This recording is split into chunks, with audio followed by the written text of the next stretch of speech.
Pat Patterson is a beloved elder in the wrestling world and seen as Vince McMahon's right hand through most of McMahon's era leading the WWE.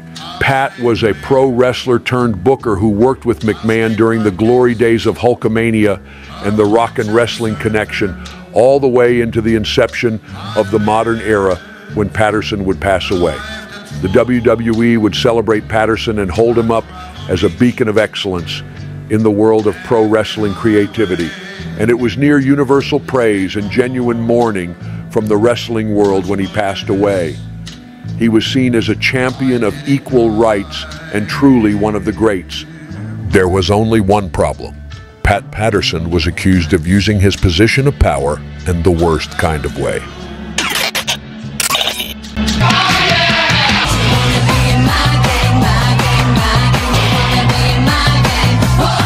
Now come forward a number of people to say, because I wouldn't have sex with another guy in the game, I couldn't get promoted. I couldn't sleep with the vice president of operations, so they fired me. You saw ring boys, did you, being sexually harassed? Yeah, I've seen ring boys being sexually harassed. And same with the ring crew. I think Honky Tonk, as an example, was talking about a lot of the abuse that was going on to these young ring boys. And you know what? I don't know what Honky Tonk saw. And I don't doubt that there wasn't some shenanigans going on there. Pat Patterson.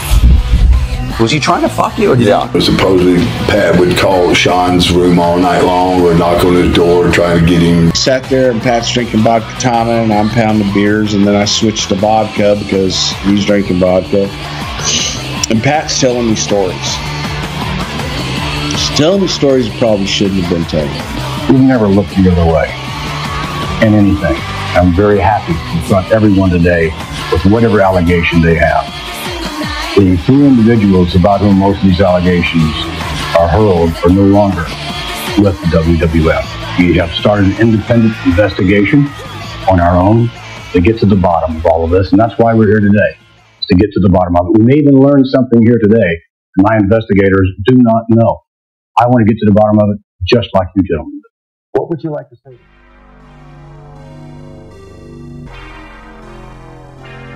The accusations against Patterson are quite numerous and is even openly discussed by some of the biggest names in wrestling history. In many ways, it is much like the scandals of the Me Too movement in Hollywood, with the biggest difference being that Patterson was primarily focused on young men surrounding the pro wrestling industry instead of Hollywood hopefuls. Wrestlers have spoke on Patterson being inappropriate with them for years in everything from interviews to podcasts, but little was ever done about the situation. As I told you earlier, I got hired on the first night. Well, while I'm in the shower, guess who comes and tells me I got hired? Pat Patterson. I don't know, I just think something's not right, you know? Did you ever? Well, there was so many rumors, bad and different boys. You can't even really go to the end of that story because you don't know what happened, you know. But Powers was one of the ones that was always in the mix. There was a rumor. Right? Yeah, he was trying to get a push from the back, I guess. Pat Patterson comes up to me and he tells me, "Oh, sit down, let's talk. And I guess you can call me a little bit of a hothead. We had an 8-foot table sitting up against the wall long ways, and he's sitting his back up against the wall. And I was standing on the side of the table. And he again builds it, "Oh, you know, it's good to have you here. It's a family business. You're going to make a lot of money," a little French Canadian. "You're going to make a lot of money, and we'll give you a gimmick, and you'll be worldwide famous. You'll make a lot of money," and kept on and kept on and kept on. He said, "And besides that, you go both ways." And when he said that, I just kicked him off the table. He said, no, I'm talking bad guy or good guy. What do you think I meant?" And I've been at hotels with everybody checking in, and he'd be in the back and somebody up front, I'm not mentioning names, he'd say 2 beds, and Pat would be hollering from the back, "1 bed will be fine."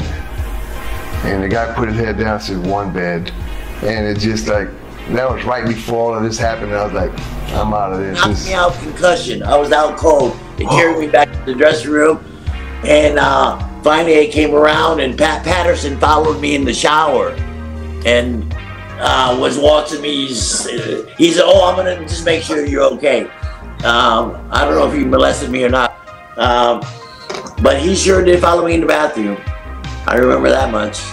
And Pat Patterson was a genius. What a wrestling mind. He taught me so much. Genius. Morally, one of the worst guys I've ever met. The rumors would be widespread, but due to wrestlers not wanting to deal with the fallout or be implicated in the rumors themselves, many would not speak against Patterson. There were a few stories that would come to light, however, and become staples of the Patterson rumors. One such story is told by Brickhouse Brown.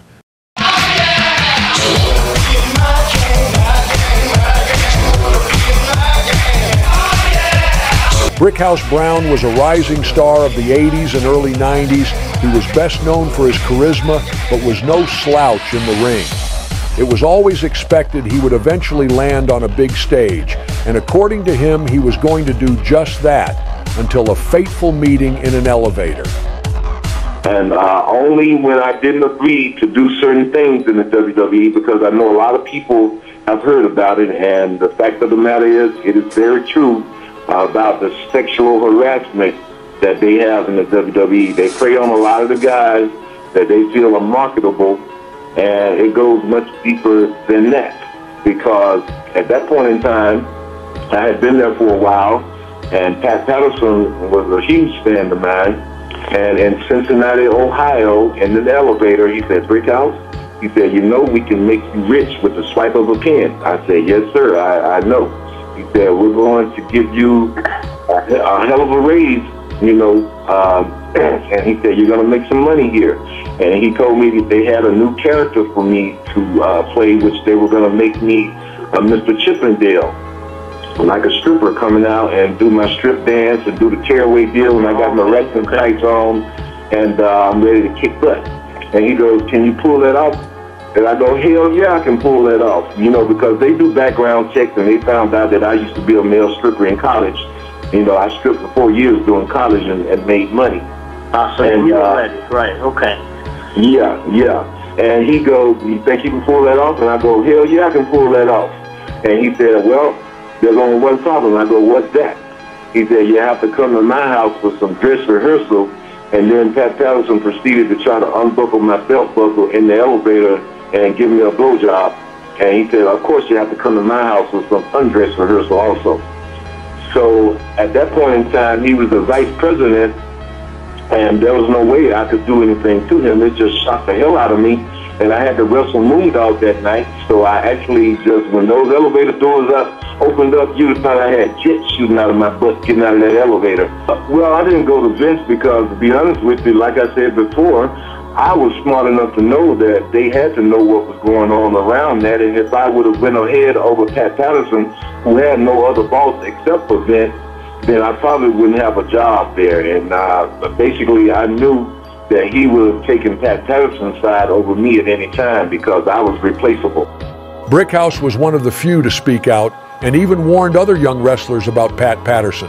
One night in Nashville at the Congress Inn, a wrestler named Brickhouse Brown came to our room, and he sat down on the bed and he said, "Gather around, man. I'm gonna smarten you guys up to this industry that you guys are getting into.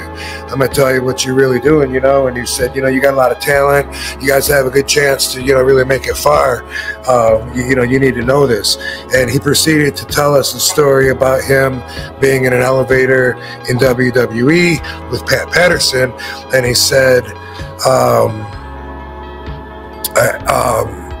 well, he went on to specifically, because I re-watched an interview with Brickhouse Brown, and the words that he used were what stood out to me for a reason. Because he said that Pat said to him, "You can make a lot of money here, kid." And then he said that on the elevator that I think Pat hit the button to stop the elevator and said, you know, it depends on what decisions that you make and how far you want to go and how important it is to you. And then he started undoing Brickhouse Brown's belt on his pants. Brickhouse grabbed his pants, said something defensive, like, fuck no, I don't do that. Opened the door and ran out. You know, he said he fucking ran. And boom, lo and behold, he was let go afterwards, right? And so, anyway, Brickhouse Brown was telling us this story.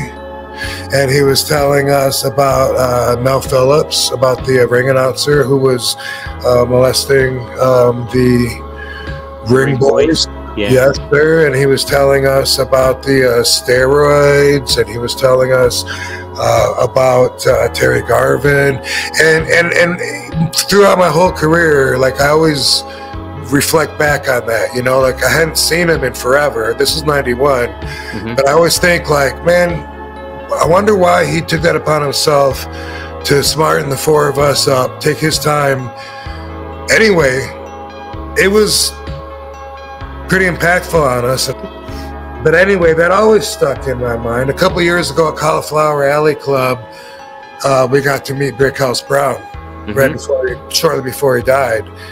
And, you know, he was blind and sick, and he asked me, do I remember that time that he sat? Remember that, baby? Yeah. She knows. She was there with me.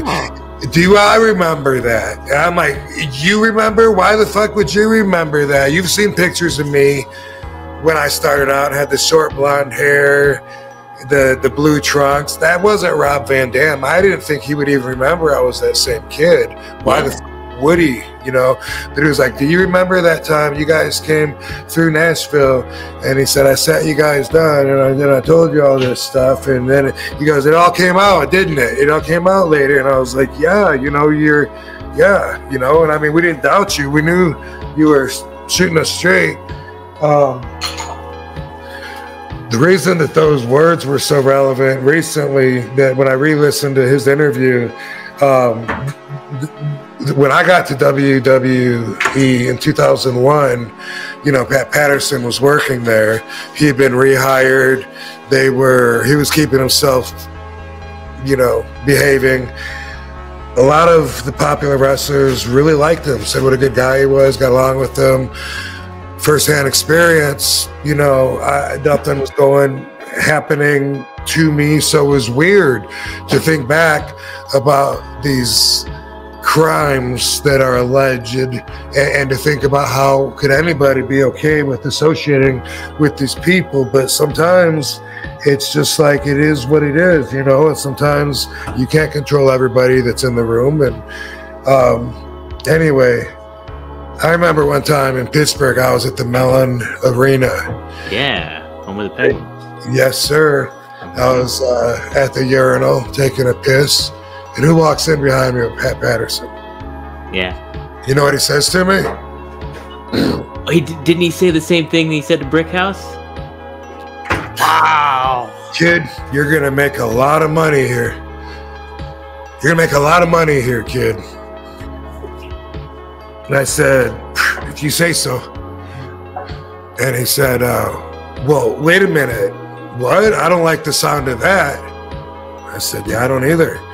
And he said, what you're telling me right now is that you don't believe in yourself. I said, no, I believe in me. I just don't know if I believe that they're going to pay me a lot and that I'm going to get a lot of money here. Things got a little better with the money, but the point was just when I heard those words recently of Brickhouse Brown saying, you know, I think he said that it was almost the same. I think he said, you know, you can make a lot of money here, kid. And I think to me, he said, you're going to make a lot of money here, kid. You're going to make a lot of money here, kid. But anyway, that was him halfway going through his fucking moves, and he just had to put the brakes on where he was putting the brakes on at that time. Brickhouse's story is far from the only instance of young wrestlers facing consequences for rejecting Pat Patterson's advances. A certain tag team would find themselves forever tied to the Patterson stories. Oh, yeah!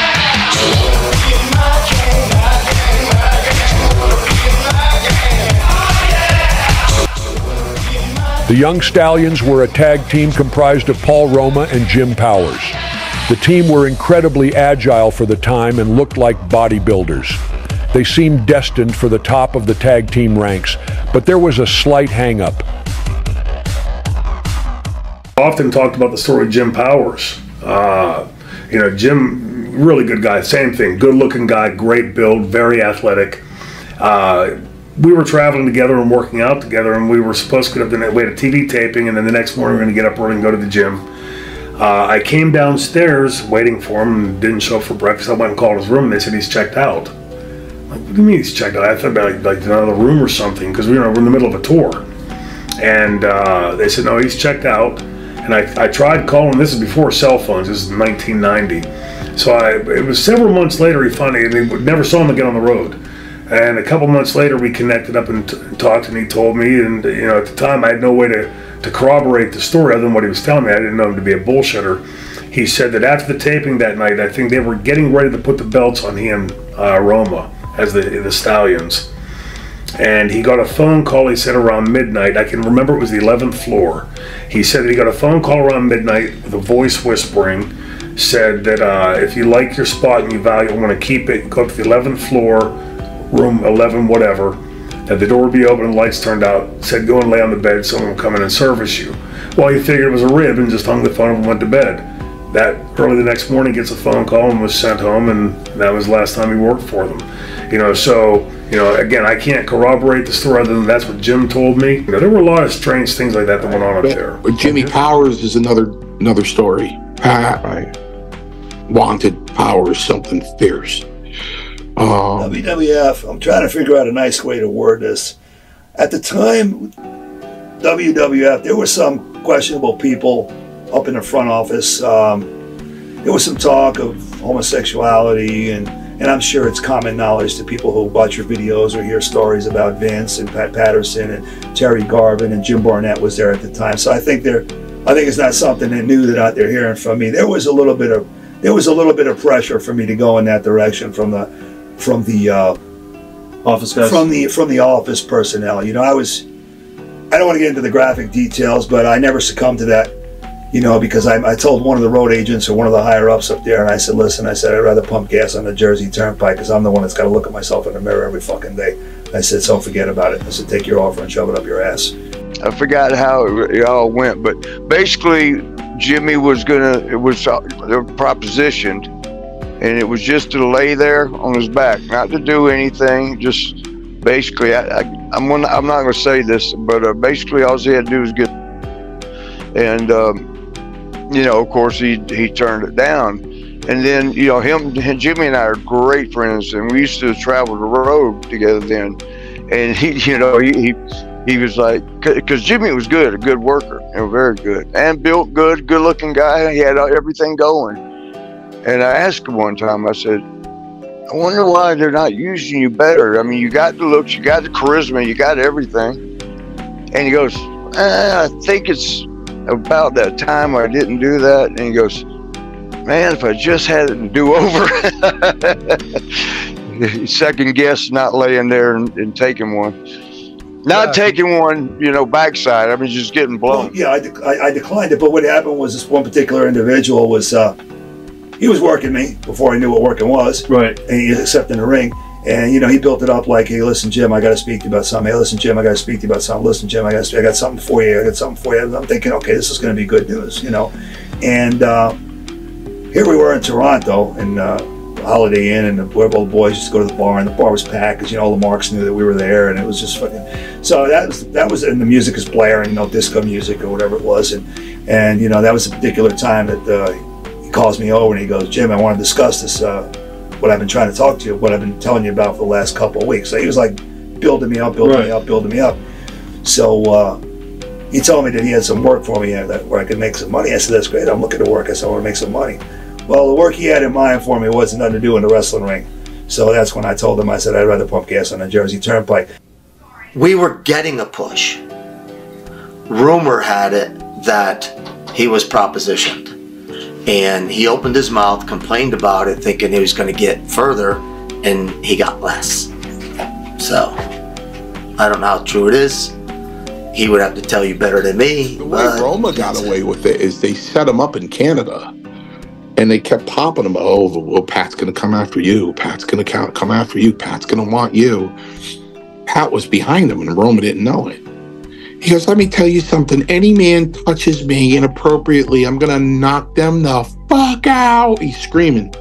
He turns around and he goes, hey, Pat, how you doing? Doing it. And I know he dug Jimmy. I mean, you know, Jimmy was his candy ass. And I don't mean nothing against Jimmy. You know, and they knew I don't let guys suck. So that wasn't happening. You know?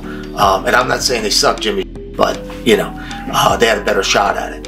And in saying that, so they were pissed at me. I mean, really fucking pissed at me because they put us together. So they broke us up, and some of the guys came over, and he was blaming me. The team would go their separate ways, but Paul Roma would again manage to get over to a degree in the tag team, Power and Glory. Let me just run this by you. Yes. So Hercules and I are together. We come into the locker room, and we're like second to last match, whatever. So all the boys are sitting around, and Ray says, you know, geez, if my partner would go to the office and let Pat suck his we could get out of here early. You know, he could put us on top, you know?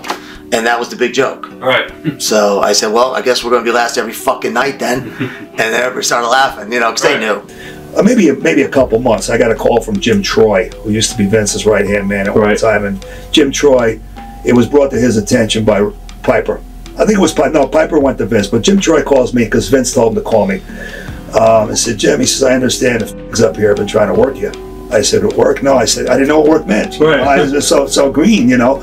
I says, no, I said, I'm actually looking for work. I'd like to work. I said, I haven't heard from anybody, and it's got to be like a month and a half, 2 months now. He says, well, don't worry about it. He says, as of right now, you're going to be booked. You're going to be booked full time. I said, okay, great. Well, unbeknownst to me, I didn't know how this all came about, because usually they'd just be done with me. Right. You know, wash their hands and done with me. Come to find out that guy I consider a very good friend in the wrestling business, and I know Jim Powers is friends with Roddy Piper. He really is. I got his number on my phone, so that for what that's worth. I guess when Roddy got heard about this, it kind of rubbed him the wrong way. He was very uncomfortable. Didn't like it. So he went to Vince. He says, Vince, and this is a quote from him. He says, Vince, he says, what do we got running over here? Royal Wrestling. You know, so that's when Vince contacted Jim Troy, and Jim Troy contacted me, and I thank Roddy for that on many occasions, you know, for helping me out like that, because that could have been the period at the end of the career called Jim Powers. It is likely that Powers and Roma were set to be let go after all of this blew up the way that it did, but they were thrown a lifeline from someone who had dealt with a similar situation themselves.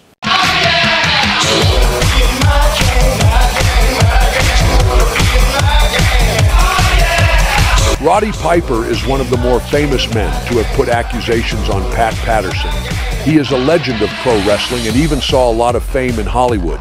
His accusations toward Patterson are probably some of the more harrowing of them all. Funny, because I would always make Pat Patterson jokes, not knowing at the time,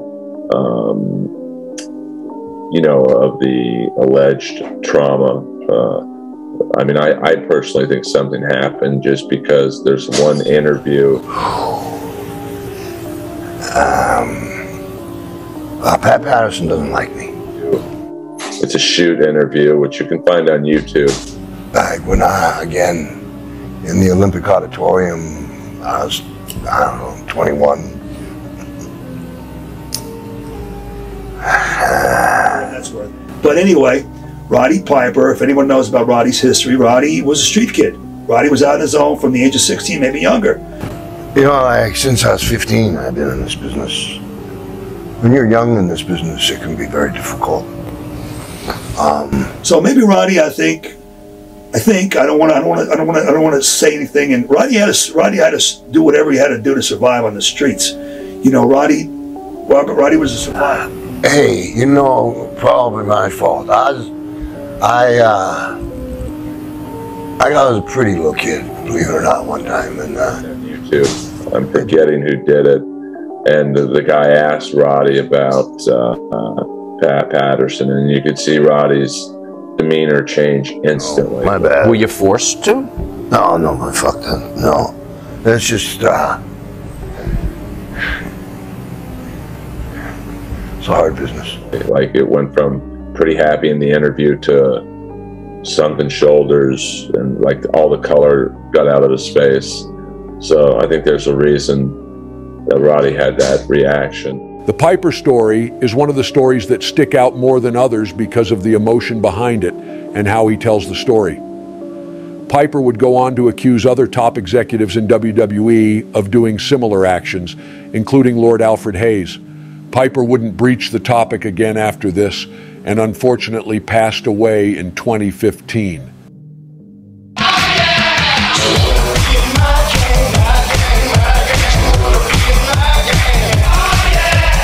Murray Hodgson was hired on, then quickly fired from the company as an announcer, and soon after would come out with allegations against Pat Patterson. Unlike most of the men who had told these stories before, Hodgson was not from the wrestling world and had no issue speaking about what had happened. This would all be coming out right alongside the steroid trial of the early 90s, and if there was ever a time that consequences could have been paid, this was the time. It's gonna stop that quick. The World Wrestling Federation has been accused of using a homosexual casting couch system for their wrestlers. There are also charges that top executives have taken young ring boys on the road with them as intimate companions, and allegations of sex being a requirement for job security have even come from wrestling announcers like Murray Hodgson. In the main event, the Ultimate Warrior and Legion of Doom collide with The Undertaker and the Nasty Boys. I was fired in mid-August of '91, after I refused a sexual advancement from Vince McMahon's buddy, the Vice President of Operations. Pat Patterson. Yeah. Tell me about that. What happened? We were at an event at the Worcester Arena, and he had come up to me and he said, "So you're the new guy. What do you taste like?" And I was really put back by it. And I told him that he had the wrong guy. And then he told me candidly that not if I wanted to keep my job with him, I didn't. And he kept his word. 2 weeks later, I was fired. I was fired because I wouldn't have sex with the Vice President of Operations. Murray Hodgson was hired by Vince McMahon and signed a 2-year contract with the WWF. Pat Patterson, the Vice President of Operations, was never charged with sexual harassment, but resigned when Hodgson filed suit. I just told him, "I'm sorry, you've got the wrong guy." And he candidly told me not if I wanted to keep my job, I didn't, and that I should think about it. I turned him down, and just a few weeks later, I was out on the street without a job. Can you answer any of the allegations for me now? No, I cannot. Okay, but you're the one that runs the company. Why can't you answer the questions for us? Yeah, I don't know how many times I'm going to have to say to you the proper way to go through this is talk to Steve Platinum. So we've talked with Steve Platinum, and he's told us that you were not available to talk with us. I'd suggest we chat with him again. I will. When we did call the WWF back the next day, we were told Vince McMahon refused to answer any of the allegations. The World Wrestling Federation did send us a letter dated April 27, 1992, in which Murray Hodgson asked Vince McMahon for work. When they fired me, I told him in my meeting. I told him straight up, "Vince, your vice president came on to me at the Worcester Arena. I know this is the reason why you're firing me. He cut me off abruptly. He didn't want to talk to me. He didn't want to address the issue. He felt I was just some little peon who was just going to get kicked under the rug like everybody else who didn't do what Vince McMahon wanted him to do." The allegations were finally hitting enough of a public knowledge that Murray even found himself debating the incident with Vince McMahon on daytime television. Do you believe that sexual harassment exists in your workplace? I believe that there's a possibility of sexual harassment existing everywhere. And I asked directly if it was in the World Wrestling Federation. I don't want it in my organization. I don't want it. I'd like to reiterate the question. Do you believe there is sexual harassment amongst the wrestlers or employees of the World Wrestling Federation today? There is a possibility of that. That's why I have these independent investigators to come in. And who are these independent investigators? Fairfax Group Limited. And I would like, to hear what you have to say, and everyone has to say. I want to get to the bottom of it. Would you therefore believe that because of all these allegations coming forward and more corroborating evidence proving that there's no doubt sexual harassment is running rampant in the World Wrestling Federation, that you are definitely going to come public and do something about it? Why wouldn't I? If in fact that is the case, why wouldn't I do something about it? Why would I risk what we have. Because you haven't done anything about it until it became public, because you thought it was Because under I the had water. no knowledge of it. I made knowledge of it to you when I was fired, and you just blew it off and let me go. I You were retained fired a lawyer. because you were not very good. You were not a very good announcer. You could not. It's the only reason why you were fired. You could not make the transition from radio to television. That is the only reason why you were fired. I would like to remind you, sir, that I have a 2-year contract. 2 You years. also have a clause in your contract that states, and as you know, you were hired on a trial basis. I was not hired You on a also trial have basis. you do you not have a contract? Mr. McMahon, I have a 2-year deal with your firm. In that contract, you will note in a clause that states very clearly, and I have it outlined for all to see here today, that you can be fired almost at whim if in fact you're not doing a good job. You did a horrible job. That's the only reason why you were fired. That's it. Maybe I should point out, first and foremost, that might be your inability to pick good talent. It could be. You had a national Granted. talent search, Vince McMahon. Could be. You advertised in Billboard magazine and across many different media sources searching for one man that could be the new face and voice of the World Wrestling Federation. You flew me in back and forth 4 and 5 different times from Detroit, and you chose over the course of 1 year of negotiations that I would be the man for that job. I didn't sleep with your vice president. 2 weeks later, I'm fired. I also want to point out one very important fact. From your office came a letter to my landlord to verify my employment. From that letter, I must bring this point up. It says, Murray Hodgson has a very secure job with Titan Sports and is a positive and productive employee. From your office. Just because I don't sleep with your vice president, that qualifies to blow me out of a 2-year deal? I don't buy it. Right.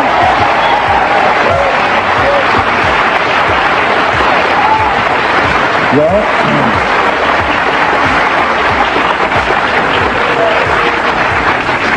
said very well, but I believe untrue. If in fact these allegations against Pat Patterson, whom you won't name, are true, why not pursue the legal course, the legal recourse? Why not pursue? We are doing that right now. You are.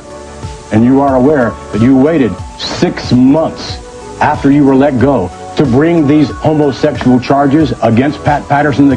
6 months you waited.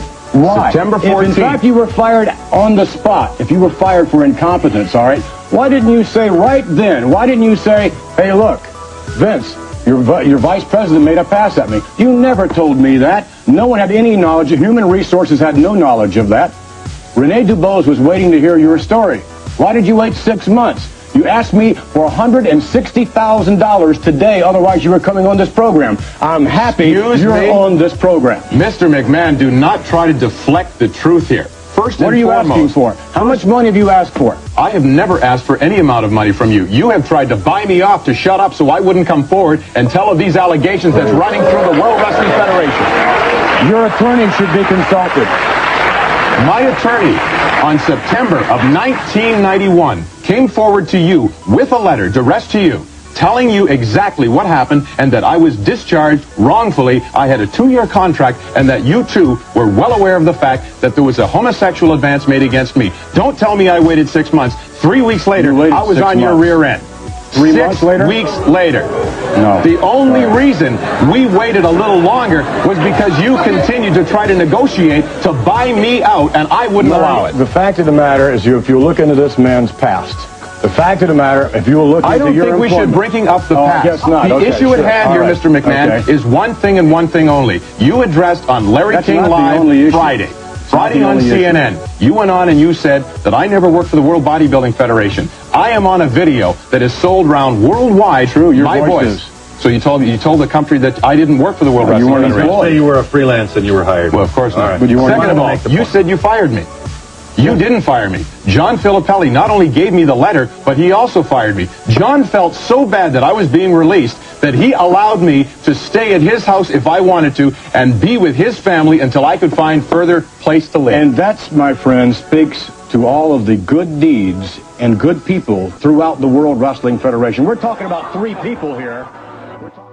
It kind of makes you wonder, in this phony world of good versus evil, if the real villains are working inside or outside the ring.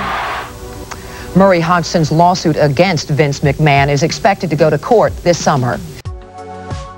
The back and forth made the WWE look quite bad, but not long after Murray would walk his comments back, and it was always speculated that he had allegedly been paid off to make the story go away.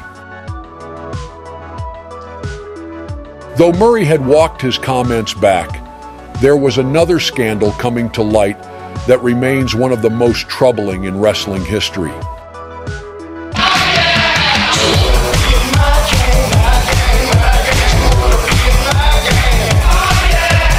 A ring boy by the name of Tom Cole would bring allegations against a group of 3 men. Pat Patterson, Mel Phillips, and Terry Garvin were all accused of depraved acts with the ring boys. Of hiring ring crews. He allegedly lured boys as young as 12 or 13 with promises they couldn't resist. Though McMahon has gone on record saying that he wasn't aware of any child sex abuse, we have learned that he fired Phillips a few years ago because he suspected these activities. He then hired him back. And what about the man at the center of the Federation's ring, Vince McMahon? What did he know? What did he do? And what did he try to hide? And this and that have, you know, had their jobs that way, gotten their jobs from doing sexual favors, this and that, and I don't know if it's going to continue in the WWF. I'd like to see it not continue for the sake of the kids and everybody else involved, but, you know, I just don't think it's going to stop that quick. The World Wrestling Federation has been accused of using a homosexual casting couch system for their wrestlers. There are also charges that top executives have taken young ring boys on the road with them as intimate companions, and allegations of sex being a requirement for job security. Referee Mike Clark worked for the WWF for 3.5 years. He also learned that his job depended on his sexual availability. Either you do it or you don't. Here's your job. You want to keep your job, you do it. If you don't want to keep your job, you don't do it. Did you ever ask anyone if the reason you were not working was because you didn't perform sexual favors on Terry Garvin? Obviously, Terry Garvin or Pat Patterson or people of that nature who are, you know, second and third in command at Titan Sports are more important than a referee.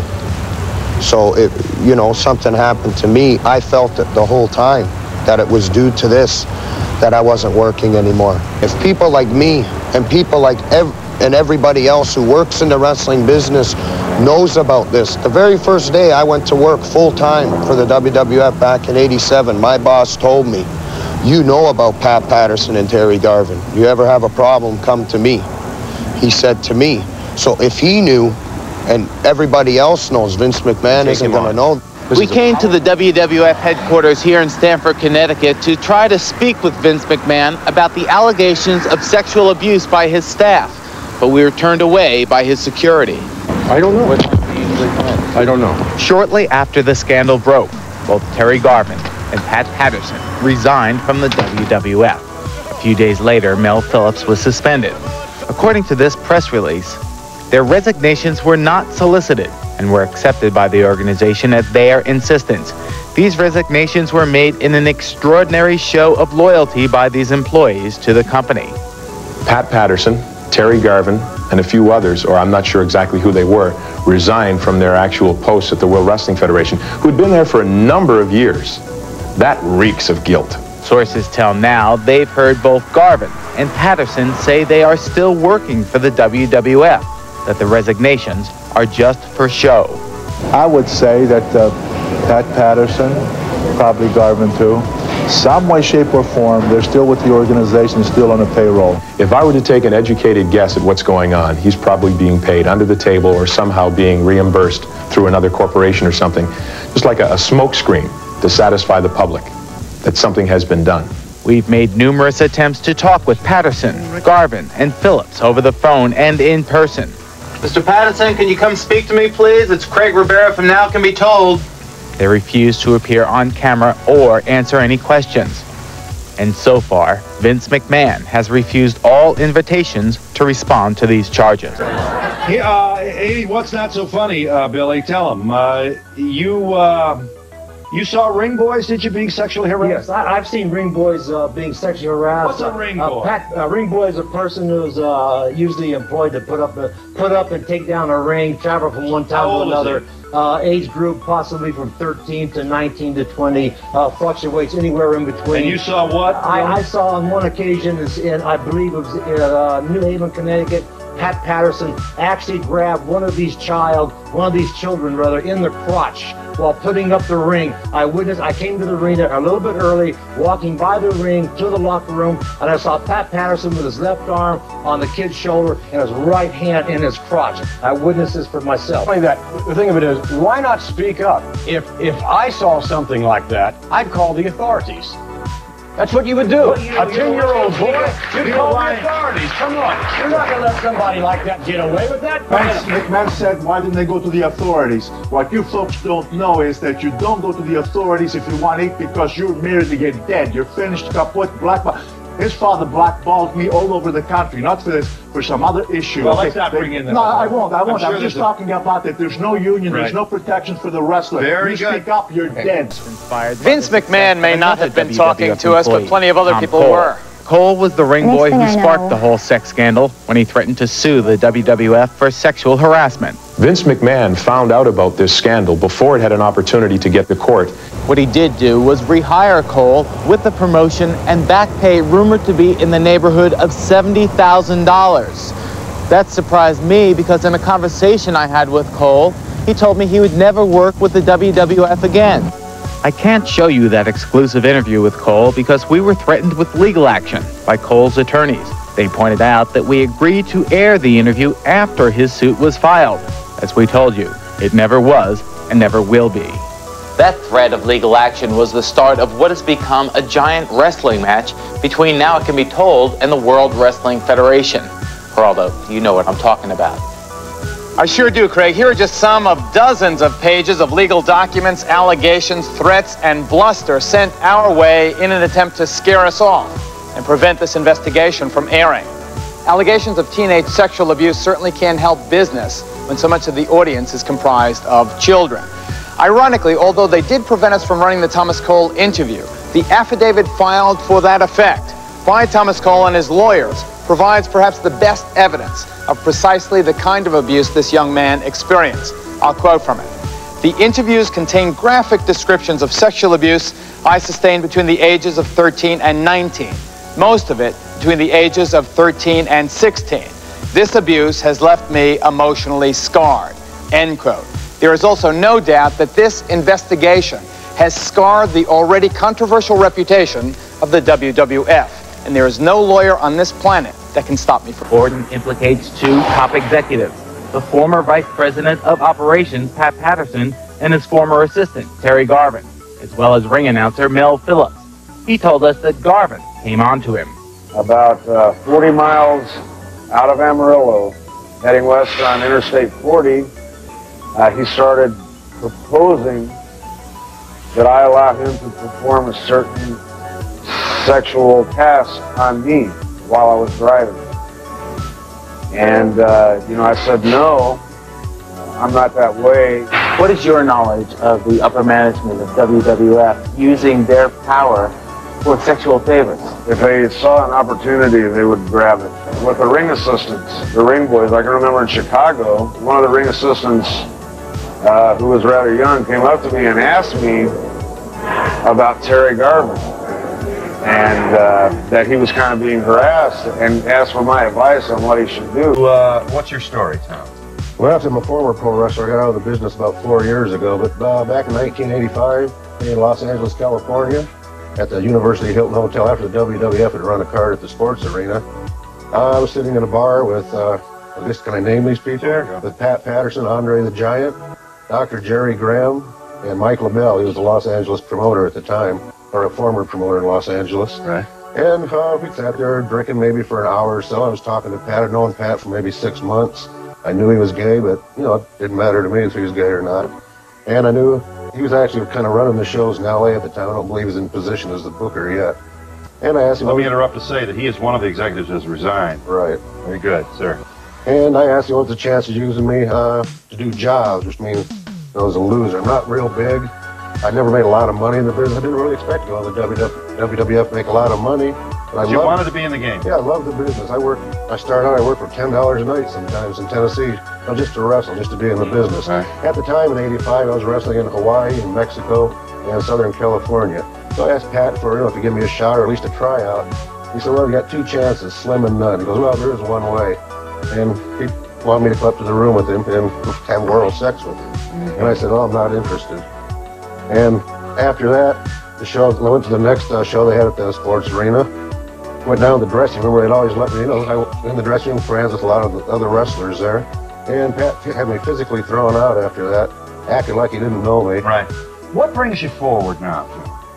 Actually, I came forward because when Vince said Barry's charges are ridiculous, it was just, I knew it was something that went on in the business, and anybody in this business really knew about it, knew what was going on with Patterson. So this is like this is a feature of this culture that has been underway for a long time, and because it often involves near jobless, vulnerable young males who wanted to be either in the game or on the card, they'd back up and nobody wanted to blow any whistles.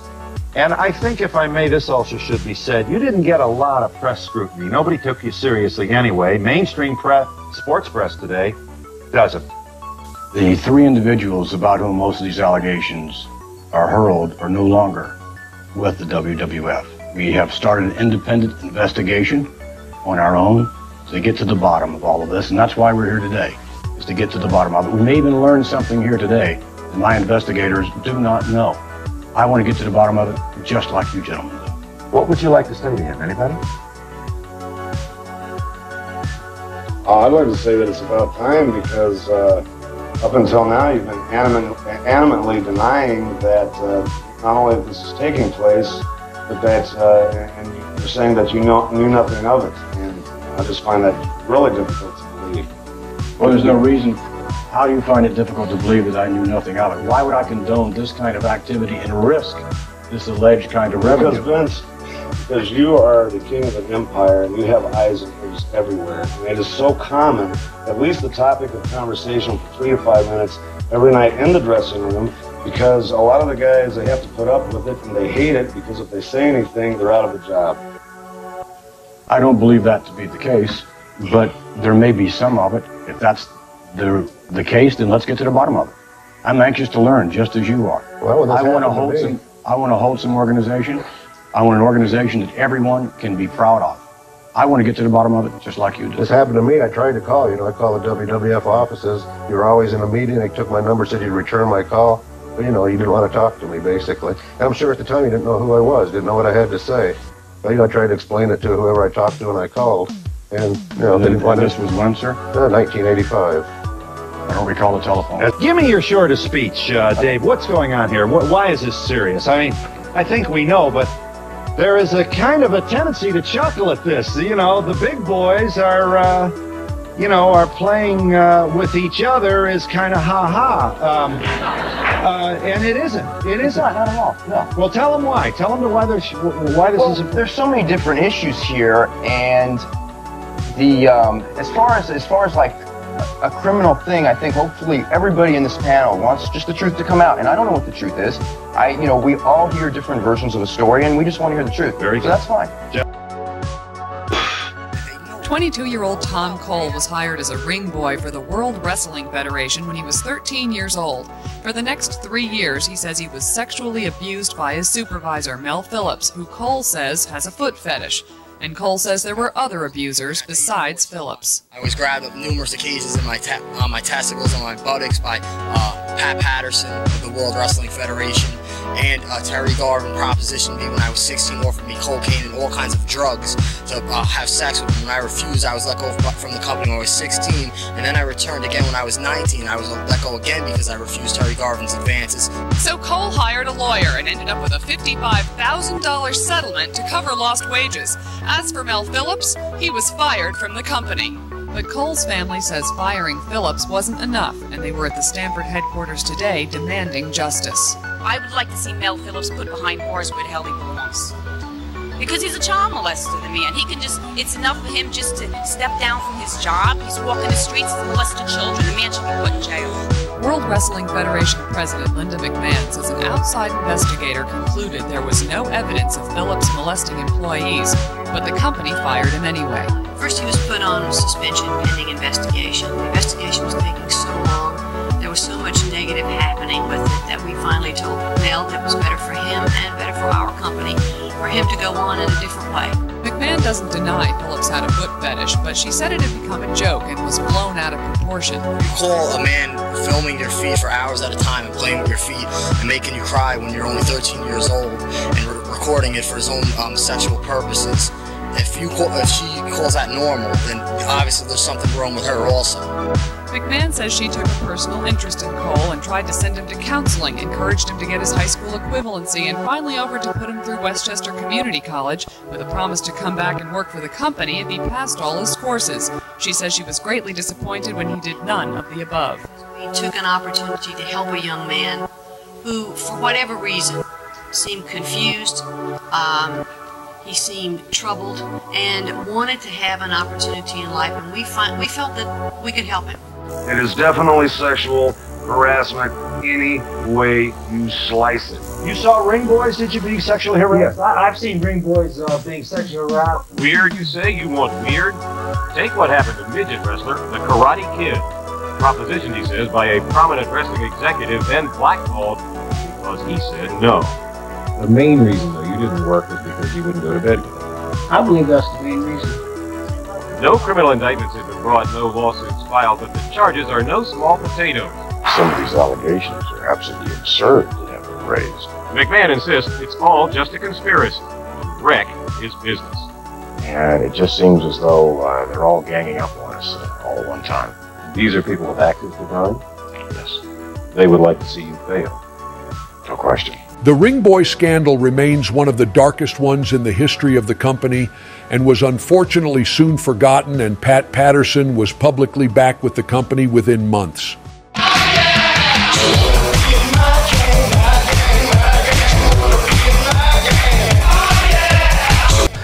Ramsey, does Pat Patterson's cream team really exist? Did you ever see or hear of anyone joining? How the fuck would we know? All right? Let me just cut that shit. What is? I don't even ever heard of the cream team. All right. If you think ICP has any knowledge of the cream team whatsoever, fuck you. I just heard of the cream team right now when it came out of Sean Oliver's mouth. Fuck the cream team, whatever that is. I don't want to even know what it is. Please give no explanation of the cream team. I don't want to walk around with that knowledge in my head, knowing what Pat Patterson's cream team is. Pat Patterson too. What the fuck? Let's just skip that question all around because I'm just gonna pretend I never even heard of the cream team. Then I won't tell you it was the young kids that put up the ring. Ah! They said to me that you needed a green card to come to the United States to work. And the only way that was feasible was if you became a member of what they call the cream team. Cream team? What is that supposed to mean? Well, this is what they call the ring crew, the people who set up the rings and the referees throughout the United States that are doing sexual favors for certain bosses in the World Wrestling Federation. The bosses on top of this cream team business were Terry Garvin and Pat Patterson. They were the main two culprits with this cream team, the whole issue of hiring youngsters due to getting sexual favors. Clark also named Mel Phillips, calling him the sickest of the three. Back in the day, before I was there, WWE was a playground for you know, they only hired ring crew guys who were under 18. You know, they wouldn't hire anybody over 18 because they were, you know, Mel Phillips and Pat Patterson. You know, I'm not afraid to say those two names are perverts.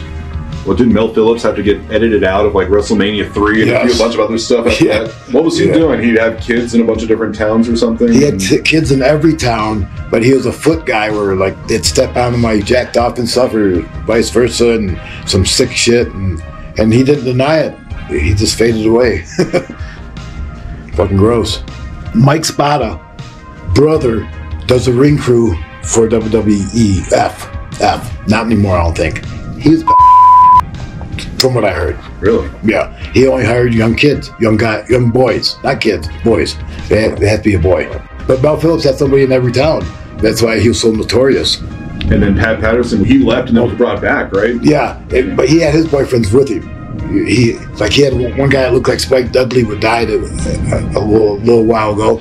Then he had another guy who was a bodybuilder. His name was Sylvester something. Anyways, he worked for WWE at the time. That was his boyfriend at the time also. We had him right there with him. Many expected the Ring Boy scandal to put an end to the company, but instead it would blow over with the other scandals of the early 90s trial of Vince McMahon, and it was soon back to business as usual.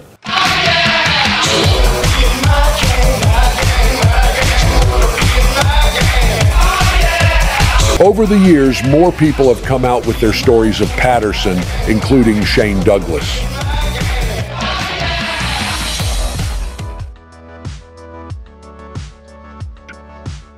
I didn't even hear anybody coming up behind me, but I felt somebody reach up under and pull my pubic hairs under my tights. And I spun around to smack somebody, and Pat was standing there with a grin on his face. And my brain's like short-circuiting. Like, I want to punch him in the face, but he's the boss, right? And you're the kid that this is your first day at work. And I nervously blurted out something like, I'm not into that kind of shit, Pat. And I can honestly say that I never had any other issues like that, thank God.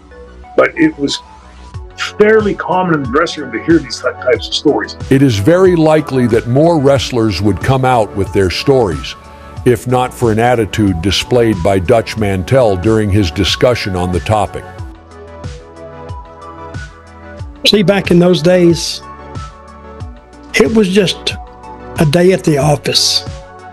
When we heard this stuff, it's like, unless it concerned you personally, what are you going to say? I mean, I wouldn't want to be in that position with those guys, but it had nothing to do with me and them putting the story out. I don't know what purpose that served either. So, and it was in a different company, a different part of the country too. So, but I've heard these stories, and I didn't, it's not like I disbelieved them. I was just not interested in it. It's not like somebody asking you to kill somebody. That was whatever they wanted to do that's up to them. Remember Mo saying, stay in your lane. And I always did. If you did try to come to tell things on a national scale outside of the media storm of the scandals, you were subject to having a run-in like what was had on the Morton Downey Jr. show, where you were basically threatened for speaking up. Even be out of here. Have you ever beat anybody? Have you ever? Go ahead, answer. I don't even know. Answer, man.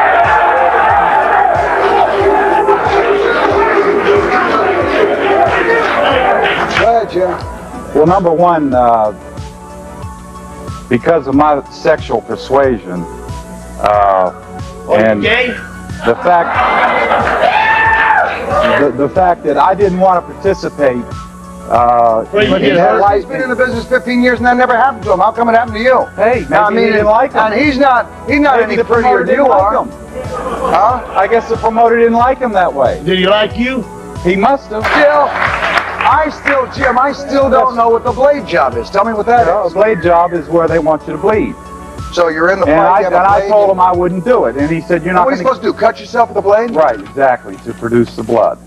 And because you carry a little capsule and break it if you want. No, I don't know whether that ever happened or not in the business, but the way they do it now is with a blade. I think you're a liar on that too. I've never used what you call a blade or anything else, and I can make you bleed in less than 2 seconds. I'll hit you so hard. Sir, your name? My name's Dennis Carluzzo, and I'm a promoter. All right. And I want to say one thing. For years, wrestling has had that stigma about it with this guy's crying, but it's going to stop these people from going? No. So what are you trying to prove? Yeah. Here, another thing, let me explain something about this guy's background. You want to expose the business a little bit? Let's talk a term about you. You were nothing but a bottom-of-the-card jobber. You had excuses for not making it in the NFL. You had excuses for not making it in pro wrestling. And you're going to have more excuses when this falls on your face. What are you trying to prove? You're coming out here going on circles, huh? The show would even have a special call-in from none other than Paul Heyman. I want to go to Paul Dangerously on the telephone. Paul, can you hear me, buddy? Yes, I can, Mort. Paul, let me ask you a question. You've been listening to this show stuff. Yes, I have. All right. You listened to Jim Wilson's life story. What do you make of his statement that he was basically blackballed from wrestling? Jim Wilson was blackballed from wrestling, and that is the truth, and I'll tell you why right now. Because he was such a loser, he never drew a dime in his life, and nobody ever wanted to pay to see him. The fact is, Mort, that the wrestling business is exactly like television. If you don't produce ratings. I don't care how good looking you are. I don't care how many cigarettes you smoke. I don't care what producers you sleep with. You're off the air. Walk easy, Paul. With everybody. He never drew a dime, and they said, get out of the business. You're a loser. We are putting our bodies on the line. No, whoa. You ain't put your body nowhere. I've been putting my body on the line. You're crying, man. You ain't never done nothing to nobody. This guy's crying. Let me tell you, I went to the top in every league, AWA, NWA, WWF. I've been there. I made the money, and I was kicked out. But you don't hear me out here crying about it. I didn't need no benefits. Right. I had money. I could buy what I wanted because I was good. I produced, and I did it. And I ain't crying about it. You're the one crying. If anyone out here, piece of that's what you are. To put it lightly, the world was just not receptive to the message of what was happening. And when the victims were the perceived tough guys of pro wrestling, the general public found little interest. This has always been the biggest problem, as most of the victims came from a time of protecting kayfabe. That meant not discussing how any finishes were determined or why anyone was the winners or losers on any given night. This would unfortunately include keeping a lid on the behavior of the executives who paid them. All in all, leading to a code of silence protecting the perpetrators and isolating the victims if they spoke out.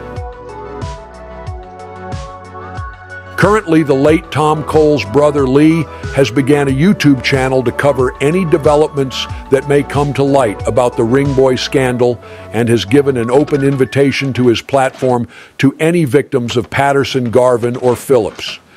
I always knew that what was going on with Mel Phillips, Pat Patterson, it was horrible stuff. But the most important thing is that now we have evidence of this. We didn't have evidence. A lot of people didn't want to come forward. And people have been brave enough, former ring boys, to come out and tell me their stories. And underneath here, right here, you will see, and I make you a promise, I don't disclose anything unless you ask me to, or you want to do a show with me. But any former ring boys or any other victims, please contact wrestlingwitthedevil@gmail.com. We may never know the extent of just how many people were caught up in Pat Patterson's gang, but that should be the worrying part. Well into the 90s and 2000s, we were still hearing stories of inappropriate behavior coming from friends of Patterson, such as JBL. And JBL grabs Christian's firm buttocks and rubs up and down and up and down and up and down. This is actually a true story. And up and down and up and down, just to let him know that JBL is a huge dick. Nice. Now this is actually a quote from Edge. Bradshaw soaped my ass in the shower. Was it Edge, not Christian? This is what I'm reading. Did I just mess up the sexy story? What I'm reading is Edge. The WWE is in a new era now, and the alleged crimes of Patterson and his crew are a distant memory to those who even remember it. Today's wrestling audience knows little, if anything, about any of Pat Patterson's controversies, and that is a testament to the WWE marketing machine. They have worked very hard to make sure the perception of Patterson is that of the best, while allegedly covering up for a man who could be one of the most evil men in the history of wrestling. With Vince McMahon's current scandal, there are some references being made to the old Ring Boy scandal again, and it will hopefully be brought back into the public consciousness. Behavior, any of these allegations, does any of this sort of sound like the Vince McMahon that you knew? Yes, it was pretty regular. You heard it on a regular basis for the most part. Then you wouldn't hear it for a while, and then it would come full circle. But it wasn't, so much Vince as it was the people that he had surrounding him. What had happened to them that made them want to walk away? They were asked to do things, sexual things, with other men that they did not want to do. My former partner being one of them. Did he ever tell you what it was that he said wasn't worth it?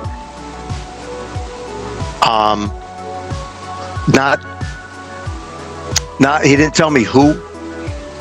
He just told me what. to do what they wanted him to do. Sexual favors. And my former partner, one of my former partners, when I was part of the Young Stallions, he was propositioned. And he said he went to one of the agents and told him what had happened. And I said, well, why would you do that? You just ratted on both of us. So, he kind of threw us both under the bus just starting out. So to be clear, Paul, to be clear, the person in the cab who said it's just not worth the Benjamins, that person told you that he was propositioned. He wouldn't tell you who it was, if I'm clear, but he told you what happened. Did he tell you that these were executives with the WWE that had propositioned him? Well, let's leave it this way. That's all it could be. If someone's going to give you money, then it has to be that. There is nothing else. It's not going to be one of the other boys that you're wrestling with. They're not going to offer you money. It's even my former partner. Same thing. They offered him money, drugs. Just lay on your back. You don't have to do a thing. And he came running right to me when I came into TV. And I said, dude, just, what are you going to do? And he said, I already spoke to Arnold. And I said, well, why would you do that? You killed our team. What do you think he's going to do? He's going to go to the people that propositioned you. And what do you think is going to happen to them? Nothing. You had these are all allegations. We have to be very clear about this. But Correct. Your friend and former business partner, Mario Mancini, spoke with us the other day and said he knows of at least one incident from years ago that's even worse than some of the worst allegations in Janelle Grant's lawsuit. Do you know what that incident is, and can you tell me tonight? I really shouldn't right now, but yes, I do know what it is, and it is worse. Can you characterize it in any way? Just that Mario and I are really surprised. We spoke about it, and we're surprised that no one has come forward. But on the flip side, I think that, they're of an age now that, they may be married, have kids, and they don't want to open Pandora's box. And I can't blame them. And I said that to Mario. Can you blame them? Would you really want to open this up, this can of worms? No, you wouldn't want to open it up.